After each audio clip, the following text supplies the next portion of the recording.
Hello friends, welcome to my classes. I hope you all are doing great. मैं रश्मि श्रीवास्तव फिर से एक नए टॉपिक के साथ और बहुत ही इंटरेस्टिंग फैक्ट्स के साथ। मैं उम्मीद करती हूँ आप सभी बहुत अच्छे होंगे और आपकी एग्ज़ाम की प्रिपरेशन बहुत ही अच्छे तरीके से कर रहे होंगे।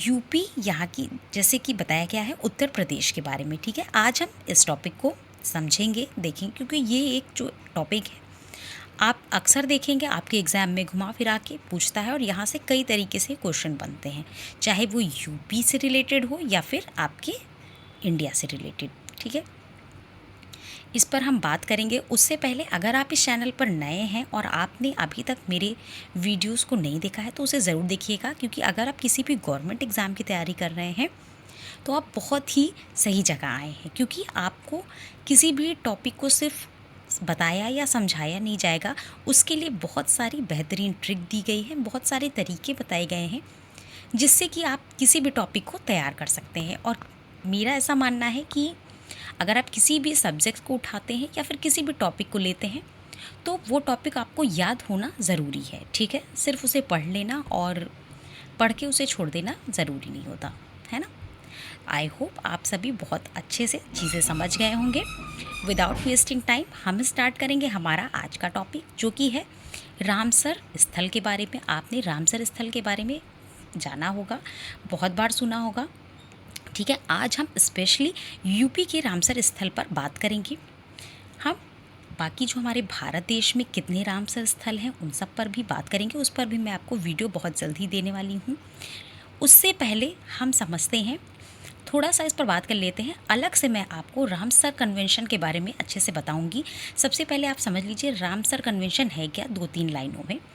देखिए, 1971 को ईरान में एक समझौता होता है, ठीक है, जिसे रामसर कन्वेंशन कहा गया था।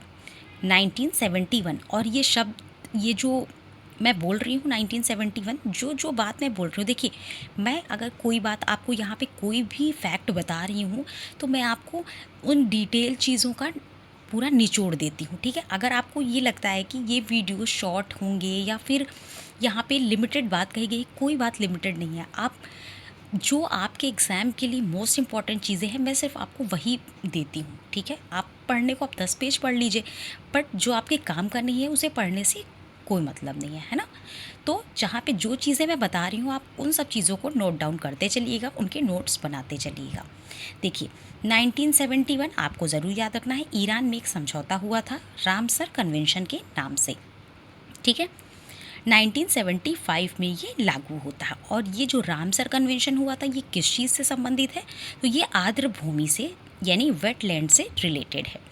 वेटलैंड मतलब दलदलीय भूमि जो होती हैं उनको संरक्षण, उन पर कैसे आगे उनको महत्व दिया जाए, इन सब चीज़ों पर इसमें बात होती है। ठीक है, यहीं से एक इम्पॉर्टेंट फैक्ट मैं आपको और बता दूं कि जो आपका जो रामसर कन्वेंशन हुआ था उसमें उसे भारत ने कब ज्वाइन किया था, तो भारत ने 1982 में उसे ज्वाइन किया था, यानी रामसर कन्वेंशन को। अब आर्द्र भूमि की बात हुई ही है तो एक फैक्ट बहुत बार आपके एग्ज़ाम में पूछा जाता है और करंट से अपडेट करके बताऊं तो आपसे अक्सर पूछ लिया जाएगा कि वेटलैंड डे कब मनाया जाता है। तो वेटलैंड डे जो है आपका 2 फरवरी को, यानी 2 फरवरी को मनाया जाता है। ठीक है, 2 फरवरी को मनाया जाता है। ये तो हो गया रामसर कन्वेंशन के बारे में कुछ इम्पॉर्टेंट फैक्ट। रामसर पर मैं आपको बहुत अच्छे से बताऊंगी, उसका मैं आपको एक डिटेल में वीडियो प्रोवाइड कराऊंगी और उसे याद कराने की जिम्मेदारी भी मेरी होगी। ठीक है, तो आपको समझ में आ गया कि रामसर स्थल क्यों, क्योंकि उन जो एक प्लेस होते हैं उनका अपना एक भौगोलिक महत्व होता है, जैसा कि आपको स्क्रीन पर भी दिख रहा है। यहाँ पर बात हो रही है कि जैसे उत्तर प्रदेश की अपनी संस्कृति। ठीक है, चलिए हम अपने टॉपिक पर आ जाते हैं आज वाले। उत्तर प्रदेश की अपनी संस्कृति, सभ्यता है और स्थानों का विशेष महत्व है। इसी क्रम में उत्तर प्रदेश में 10 रामसर स्थल हैं। ठीक है, उत्तर प्रदेश में कितने रामसर स्थल हैं? 10 रामसर स्थल हैं, जिनके अपने भौगोलिक स्वरूप हैं, उन्हीं के तहत मान्यताएं दी गई हैं। ठीक है, जो कि इस प्रकार है। तो मतलब अभी तक यूपी में आपसे ये 2025 का अब तक का अपडेटेड है कि 10 रामसर स्थल जो है आपके उत्तर प्रदेश में वर्तमान समय में स्थित हैं। चलिए एक एक करके देख लेते हैं। यहाँ से हर एक फैक्ट इम्पॉर्टेंट है, क्योंकि आपसे ये भी पूछा जाएगा कि यूपी में कितने रामसर स्थल हैं, वो भी आपके लिए इम्पॉर्टेंट है। कौन कौन से हैं वो भी आपके लिए इम्पॉर्टेंट है, और वो किस जगह पर स्थित हैं ये भी आपके लिए ज़रूरी है। ठीक है, तो सबसे पहला है आपका ऊपरी गंगा नहर। और बिल्कुल भी परेशान मत होइए, इस वीडियो में लास्ट तक बने रहिएगा, क्योंकि मैं आपको एक ऐसी ट्रिक देने वाली हूँ जिससे कि आपका ये जो एक टॉपिक है ये बहुत ही ईजी वे में कवर हो जाएगा और आपको इसके लिए बार बार परेशान होने की ज़रूरत नहीं पड़ेगी। तो पहला है आपका ऊपरी गंगा नहर, जो कि है आपका बुलंदशहर में। दूसरा है आपका समसपुर। ठीक, समसपुर पड़ता है आपका रायबरेली में, बरेली नहीं रायबरेली। बरेली और रायबरेली में कंफ्यूज मत होइएगा। मैं आपको यूपी का मैप बहुत जल्द ही बताऊंगी, उसके बारे में समझाऊंगी, पूरे डिटेल में उसे कवर करूंगी, जिससे कि आपको सारे जो फैक्ट है वो क्लियर हो जाए। पार्वती अर्गा गोंडा में स्थित है। समन आपका मैनपुरी में स्थित है। सरसई इटावा में है। नवाबगंज, ये सब प्लेस के नाम है, ये सब जगह के नाम हैं। ठीक है, नवाबगंज आपका उन्नाव में स्थित है। हैदरगढ़ जो कि रामसर स्थल घोषित है, मुजफ्फरनगर और बिजनौर के पास स्थित है। सैंडी आपका हरदोई में स्थित है। सुर सरोवर आगरा में स्थित है और बखीरा संत कबीर नगर में स्थित है। अब देखिए, ट्रिक का काम क्या होता है? ट्रिक का काम होता है कि आप के सारे फैक्ट को एक जगह पे कलेक्ट करके उसके आप उसकी जो एक आपको क्या करता है कि उसको एक छोटा सा, जब उसको आप निचोड़ किसी चीज़ का करते हो ना, तो जब आप उसे शॉर्ट फॉर्म में कर देते हो तो वहाँ से चीज़ें आपके माइंड में बड़ी जल्दी फिक्स रहती हैं। लेकिन उस ट्रिक को याद करने के लिए ऐसा नहीं है कि आपको डिटेल को नहीं समझना है, आपको पहले सारे नाम पता होने चाहिए वो कहाँ पर हैं। आप इसको 2 से 3 बार इस वीडियो को देखेंगे, आपको सारे नाम रट जाएंगे। ठीक है, चलिए एक फैक्ट और देख लेते हैं कि यूपी का पहला जो रामसर स्थल है वो है ऊपरी गंगा नहर। ठीक है, ऊपरी गंगा नहर। और सबसे नया कौन सा बना है ये आपको कमेंट करके बताना है। ठीक है, सबसे नया कौन सा बना है रामसर स्थल उत्तर प्रदेश का, ये आपको कमेंट करके बताना है। चलिए अब जिस चीज़ का आपको इंतज़ार था उस पर आते हैं, यानी कि हमारी ट्रिक पर आते हैं। और ये फ़नी होगी, इंटरेस्टिंग होगी, और ऐसी भी नहीं है कि आपके लिए बहुत ज़्यादा टफ हो। ठीक है, तो चलिए हम देख लेते हैं हमारी ट्रिक को। इसको आप 3 से 4 बार पढ़ेंगे, आपको अपने आप ये याद हो जाएगी। सुर सई समन समस, सुर सई समन समस। अभी मैं आपको ऊपर भी एक बार रिवाइज करा दूंगी, जिससे कि आप कंफ्यूज नहीं होंगे यहाँ क्या दिया है।